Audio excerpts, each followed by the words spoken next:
warahmatullahi wabarakatuh. Selamat pagi.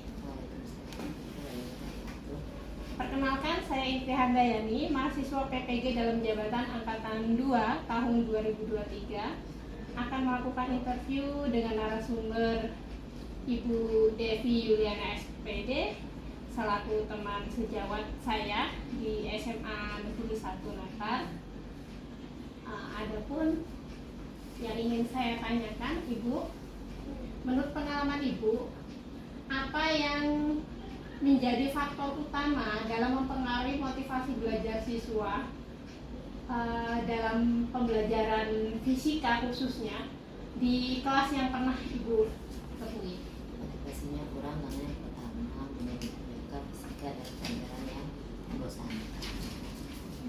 Fisika adalah pelajaran yang susah untuk dipahami. Kadang ada juga siswa yang menjawab belajar guru di dalam kelas itu terlalu monoton.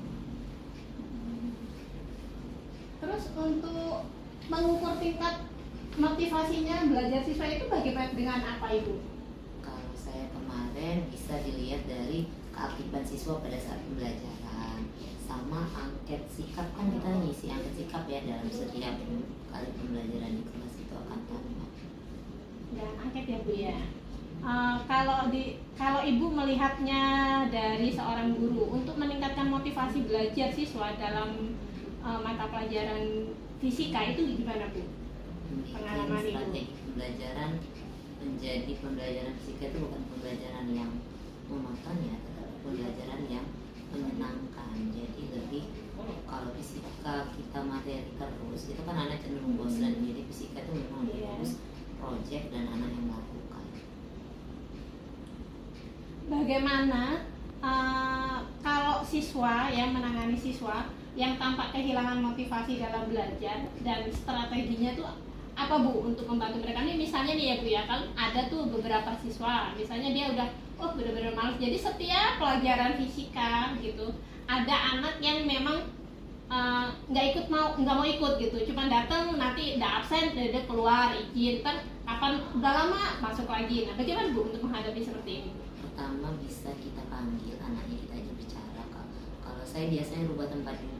Anak-anak yang tidak semangat itu akan saya dudukkan di depan. Posisi duduk di rumah ya Bu ya. Saya rubah. Terus pada saat pembelajaran umpan baliknya harus hidup. Jadi ketika kita dalam pembelajaran ada tanya jawab dan itu siswa.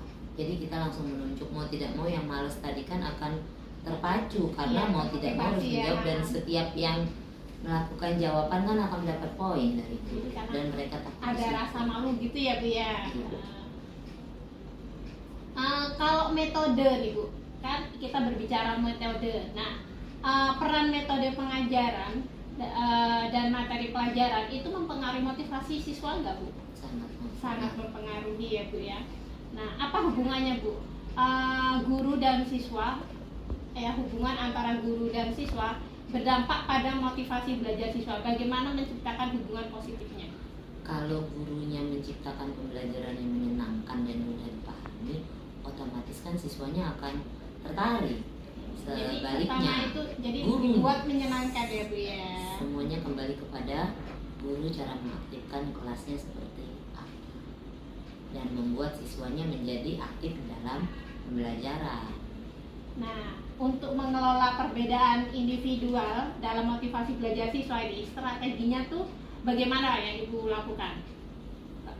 Kalau saya memang lebih senang kalau kita belajar dalam kelompok. Jadi berkelompok. Dan kelompoknya ini bagaimana Bu? Apakah itu saja ataukah emang Ibu random gitu? Maksudnya Ibu pisah-pisah? Saya random, tapi dengan nggak mungkin kalau random secara anak milih sendiri. Jadi randomnya memang kita sudah ada nilai awal siswa. Jadi dalam satu kelompok memang ada yang pintar dan ada yang kurang pintar, harus homogen. Gitu. Kalau jadi memilih sendiri nanti tidak heterogen ya Bu ya. Jadi tidak anak itu aja yang mengerjakan. Jadi dengan harapan kalau dia bercampurkan, yang bisa membantu kawannya yang tidak bisa. Tapi dengan catatan di akhir nilai kelompok menjadi nilai pribadi masing-masing.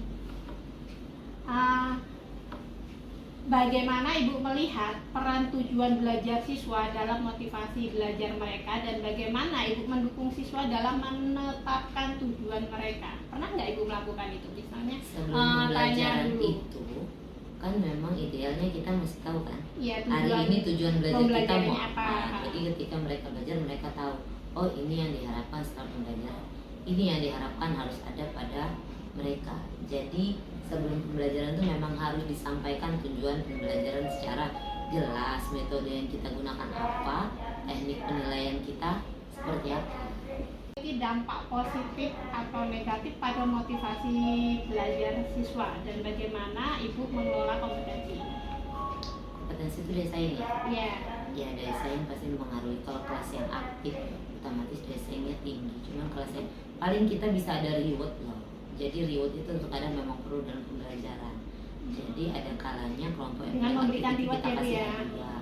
Biasanya Hadiah. rewardnya berupa apa Bu? Bisa hadiah, bisa pujian, tepuk Oh tangan. gitu. Jadi rewardnya Atau tidak harus respon dengan yang benda positif. ya Bu ya. Jadi bisa berupa pujian, Ya, tangan, atau apresiasi yang membuat dia merasa wah dihargai. saya dihargai dan membanggakan gitu ya Bu ya. Bagaimana Ibu akan memberikan umpan balik kepada siswa untuk menjaga dan meningkatkan motivasi mereka? Di akhir pembelajaran itu pasti dilakukan yang namanya refleksi pembelajaran. Di refleksi itu siswa bebas mengungkapkan apa yang dia rasakan, dan biasanya kita menentukan apa sih namanya kertas klip warna-warni, dan di situ mereka tidak memberi nama. Jadi kita, orang nanti akan menempelkan apa ekspresi mereka itu di dalam tulisan atau dalam gambar, dan itu ditempel dengan tidak memberi nama. Itu nggak ketahuan siapa? Berarti secara ini melakukan kuesioner juga ya Bu ya? Enggak kuesioner, jadi cuma hanya refleksi, kertas menanyakan ungkapan hati mereka. mereka setelah pembelajaran. Kalau itu bisa dilakukan. Kalau males juga biasanya bisa menunjuk random beberapa anak mengungkapkan apa yang dia rasakan.